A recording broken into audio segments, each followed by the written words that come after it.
9장. 다섯 번째 천사가 나팔을 불었습니다. 나는 별 하나가 하늘에서 땅으로 수직으로 떨어져 내리는 것을 보았습니다. 그 별은 바다가 없는 구덩이를 여는 열쇠를 건네받았습니다. 그는 바다가 없는 구덩이를 열었습니다.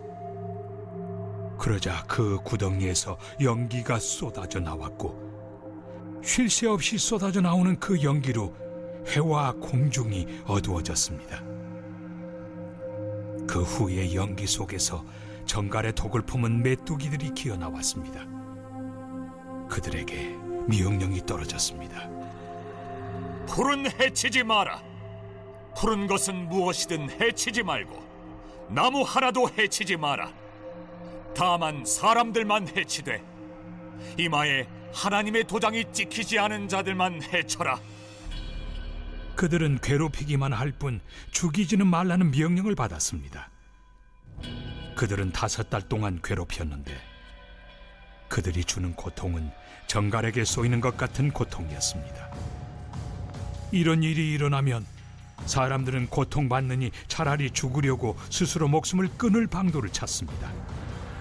그러나 그들은 찾지 못할 것입니다. 죽음이 그들을 피해 다닐 것이기 때문입니다. 그 메뚜기들은 전투 채비를 갖춘 말처럼 보였습니다. 그들은 금별 유관과 사람의 얼굴과 여자의 머리카락과 사자 이빨과 철 가슴막이를 하고 있었습니다.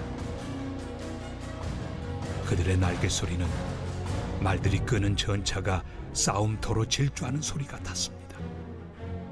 그들의 꼬리는 정갈의 꼬리처럼 톡침을 가졌습니다. 그들은 그 꼬리로 5달 동안 인류를 괴롭히라는 명령을 받았습니다. 그들에게는 왕이 있었는데 바다가 없는 구덩이의 천사가 바로 그입니다.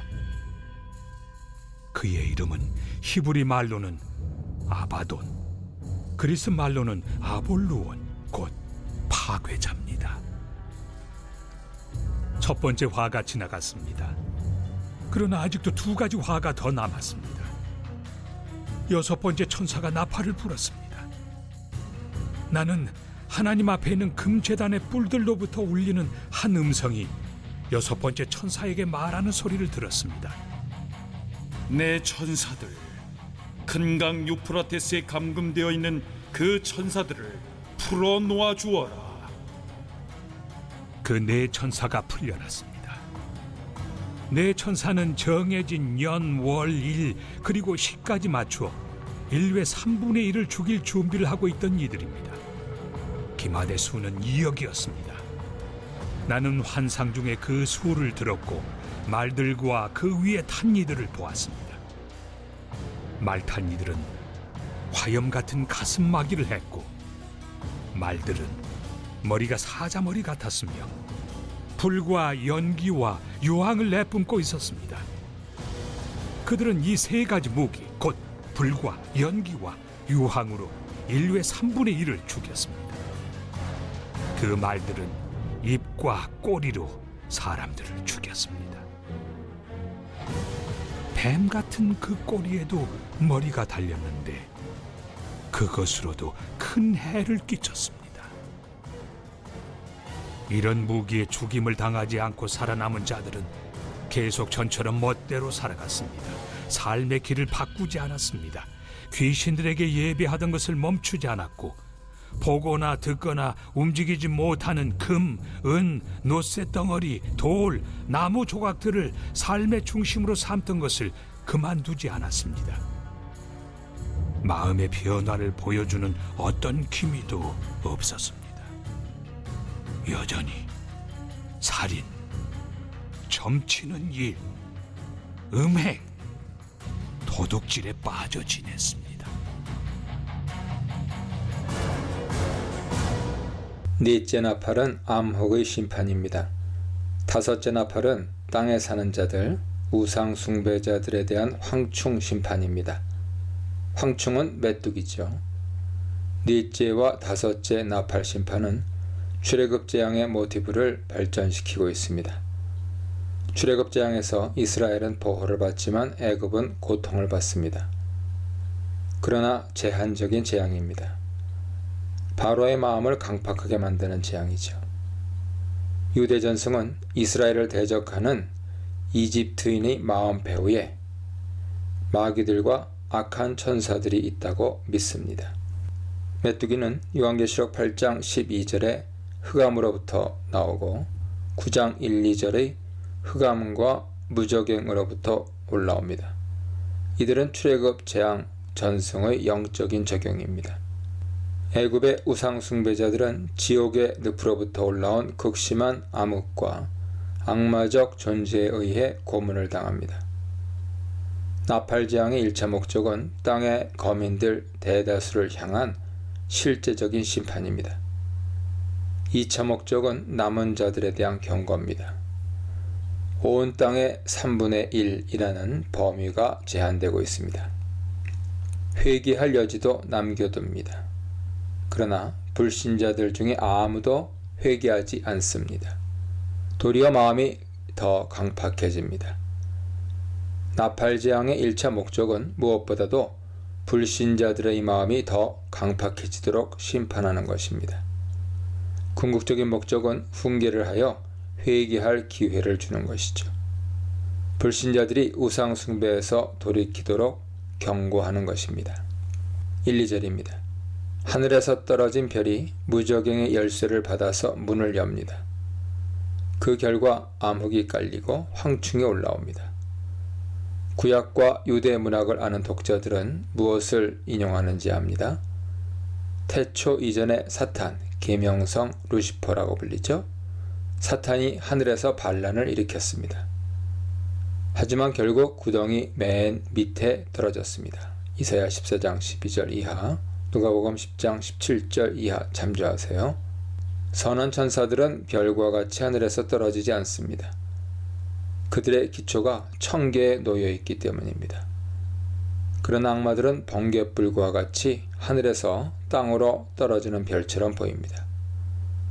그들의 기초가 없기 때문이죠. 후기 기독교 문헌은 떨어진 별은 타락한 천사이고 적 그리스도라고 부릅니다. 그가 바로 사탄이죠. 무저갱의 열쇠는 사탄을 감금합니다. 무저갱은 사탄이 통치하는 악마들의 영역입니다. 그리스도는 궁극적으로 이 열쇠를 수여하는 분입니다. 그리스도가 사탄을 이겼으며 사망과 음부의 열쇠를 가졌습니다. 사탄이나 악한 종들은 부활하신 그리스도가 권세를 주지 않는 한 땅의 지옥의 세력들을 풀어놓을 수 없습니다. 하나님과 어린 양은 사탄의 영역을 궁극적으로 통제합니다. 여기서 성도들이 분명히 분별해야 하는 점이 있습니다. 악한 세력들이 진노를 그리스도인을 향하여 발산합니까? 아니면 적 그리스도의 동료인 자신들의 동맹군을 대적하여 자기 파괴적인 행동을 합니까? 사탄의 행동은 그리스도의 통제 아래 있습니다. 주변 사회의 포위를 당하여 위협을 당하는 그리스도인들을 위한 소망과 격려의 근거입니다. 왜 그리스도는 무저갱을 열어놓도록 허락하십니까? 성도를 해롭게 하기 위해서가 아닙니다. 우상 숭배자들을 더 강팍하게 만들기 위해서입니다. 암흑의 이미지는 요엘서 2, 3장의 인용이죠. 요엘서의 이미지는 출애굽 재앙, 출애굽기 10장을 발전시킨 것입니다. 어둠은 영적인 맹목을 상징합니다. 그 의도는 하나님 말씀을 거부하고 마음이 강팍해짐을 부각시키기 위함입니다. 3절로 10절입니다. 메뚜기는 정갈과 같은 권세를 받았습니다. 하지만 분명히 제한된 권세죠. 첫 번째로 권세를 받았다는 것은 그 권세가 위임된 것임을 보여줍니다.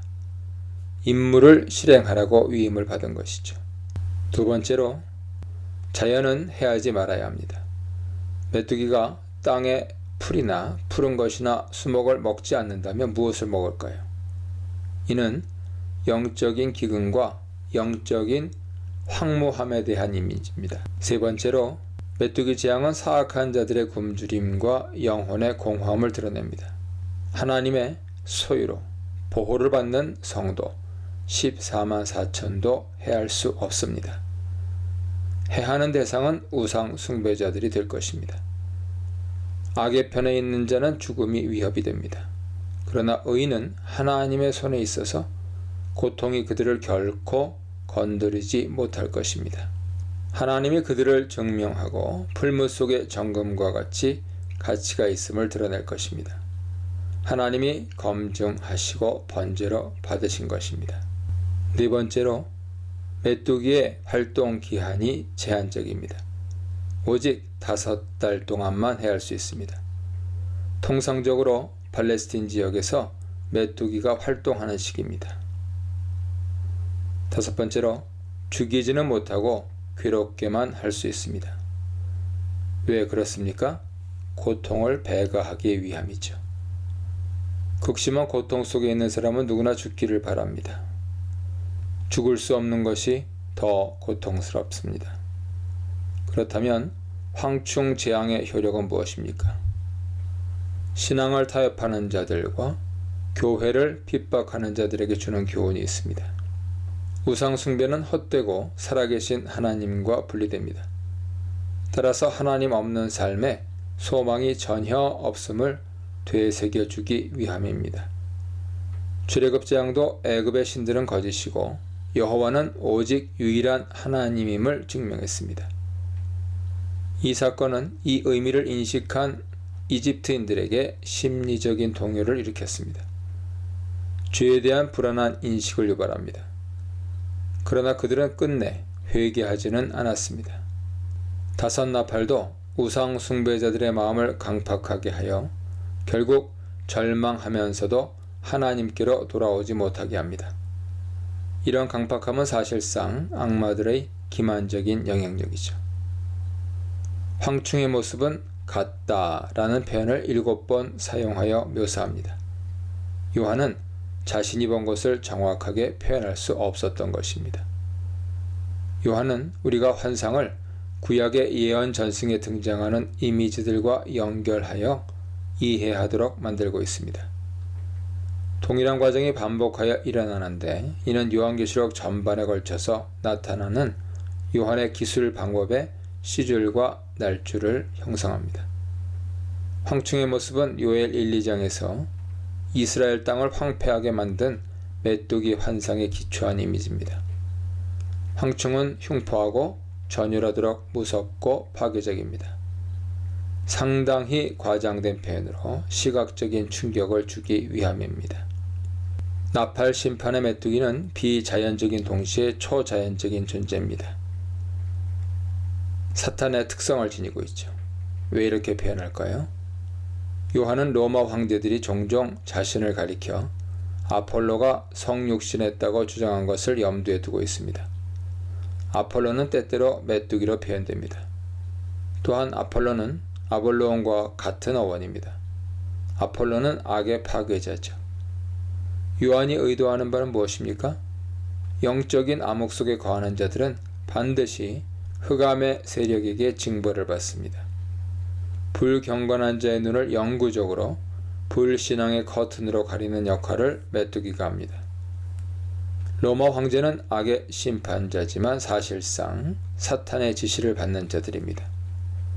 로마에는 때때로 고문하는 자로 아폴로를 지칭하기도 합니다. 우상 숭배자들을 심판하는 도구일 뿐이죠. 이 문단에서는 허락하신 고난, 보호받는 백성, 회개하지 않는 자들에 대해 묵상해 보시기 바랍니다. 13절입니다. 근동지역 제단은 전형적으로 4개의 뿔이 달려 있습니다. 성전 성소 앞에 번제단과 분향단에는 4뿔이 있습니다. 동서남북은 온 세상을 지칭하는 상징적인 표현입니다.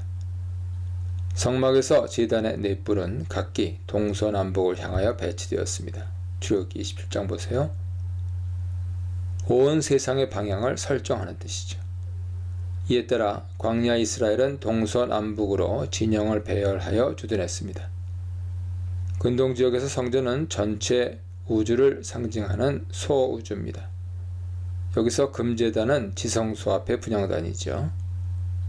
분향단은 아침 저녁으로 이스라엘의 기도를 올리는 것입니다. 인심판 시리즈에서 제단 앞 성도들이 기도를 드리는 곳입니다.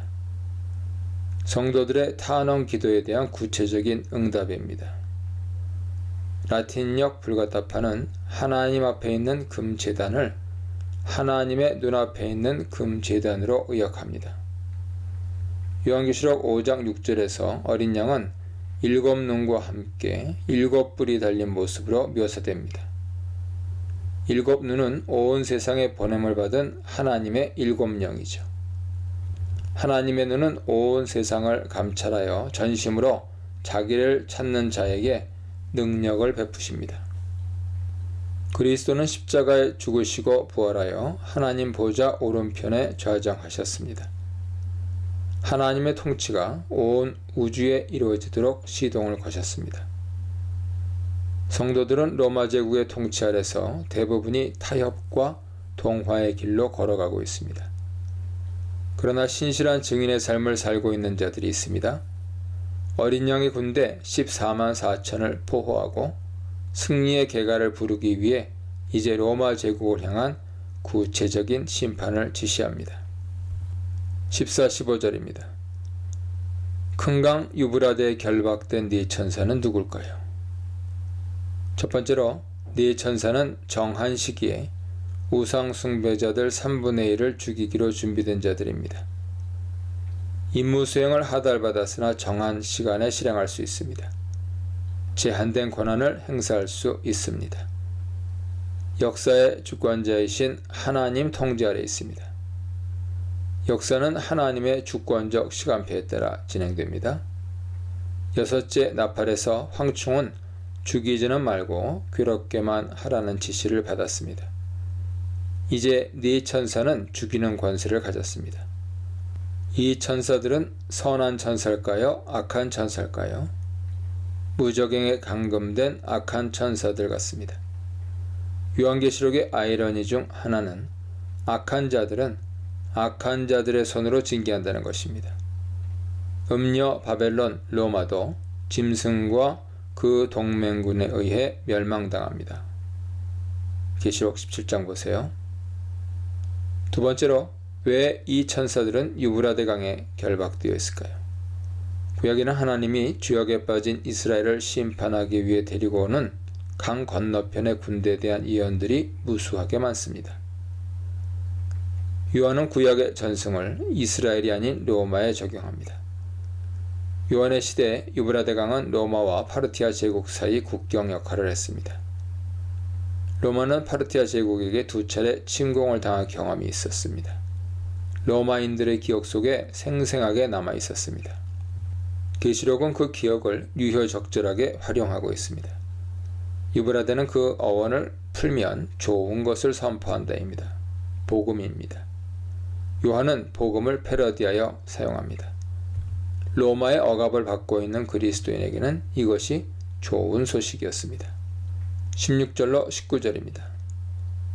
2만만의 마병대가 나오는데요. 첫 번째로 2만만은 엄청나게 많은 수보다 배나 더 많은 수를 의미합니다.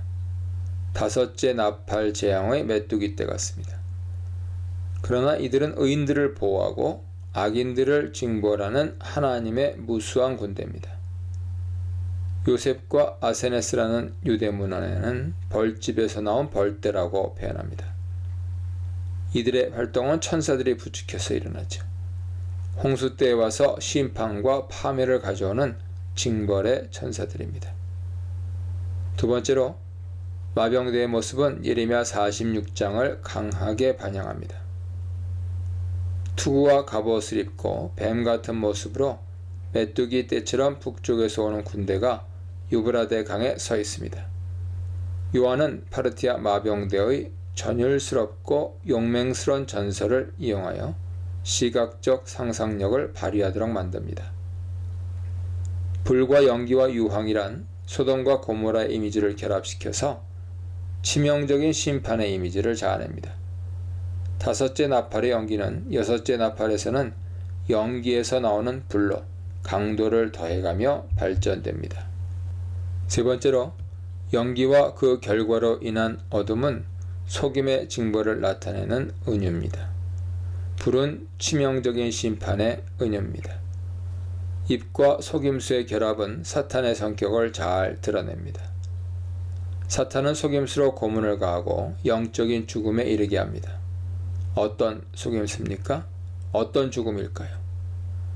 바로가 마음이 강팍해진 것은 애굽 술사들의 속임수 때문입니다. 계시록의 속임수는 어떤 형태의 우상 숭배에 참여해도 무방하다는 거짓 선지자들의 술책입니다. 그 속임수의 성도들은 전혀 해를 입지 않습니다. 성도의 인의 본질은 육신적인 죽음의 면제가 아니라 속임을 당해서 하나님과의 언약적 관계를 상실하는 상태에 빠지지 않도록 보호를 받는 것입니다. 계시록에서 아포크테이노는 9번이나 문자적인 육신의 죽음을 나타냅니다. 우상 숭배자와 교회 내에 타협하는 자들과 교회 박해자들은 육신의 죽음을 당합니다.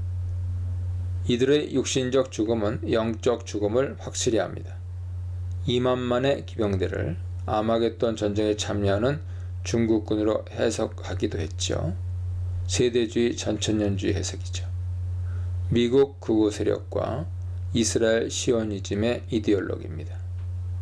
속임수입니다. 20, 21절입니다. 이 단락의 구조는 흥미롭습니다. 첫 번째, 회개하지 않는다. 두 번째, 우상에게 절한다. 다시 첫 번째, 회개하지 않는다. 손으로 행한 일은 우상 숭배를 표현하는 전문 용어입니다. 살인, 복술, 음행, 도둑질은 10계명에서 인용한 목록이죠. 그 근원에 우상 숭배가 있습니다. 왜 회개하지 않습니까? 회개하지 않는 근본 이유는 우상 숭배에 있습니다. 우상 숭배는 중독성이 있습니다.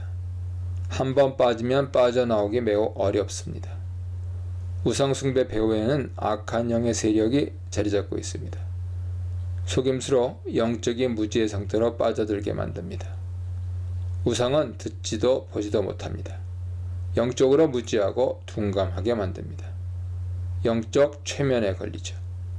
악마들을 무시무시하고 끔찍하게 상징적인 이미지로 묘사하는 이유는 진정한 하나님 백성이 안락하고 마비된 상태에서 벗어나도록 충격을 주기 위함입니다. 영적인 망령들이 실제로 우상들의 배후에서 유혹하는 것을 깨닫도록 하기 위함입니다. 유대 문헌지에서는 이를 잘 설명해 주죠. 하나님은 잔인한 짐승들을 동원하여 한꺼번에 즉시 파멸시키지 않는다. 조금씩 심판하며 그들의 세대가 악하다는 것에 무지하지 않도록 하신다. 회개의 여지를 주십니다. 그들의 타락은 동종 번식이 있습니다. 그들의 추론은 결코 변하지 않습니다. 너는 그들의 지은 죄를 용서하는 누구라도 두려워하지 말라. 로마서 1장 18절 이하 참조하세요. 13절로 21절의 나팔재앙 전체는 출애굽 재앙처럼 경고입니다. 회개의 기회를 충분하게 제공했습니다. 재앙을 통해 고통도 충분히 받았습니다. 그런데 마음을 더 강팍하게 만듭니다. 회개를 끌어내지 못합니다. 그러면 어떻게 해야 할까요? 그대로 내버려 둘까요? 열방이 죽게 돌아오게 하는 가장 효과적이고 실질적인 방법은 무엇일까요? 이 문단에서는 의인의 기도 응답의 결과 심판, 오만의 결과 심판, 완고함의 결과 심판에 대해 묵상해 보시기 바랍니다.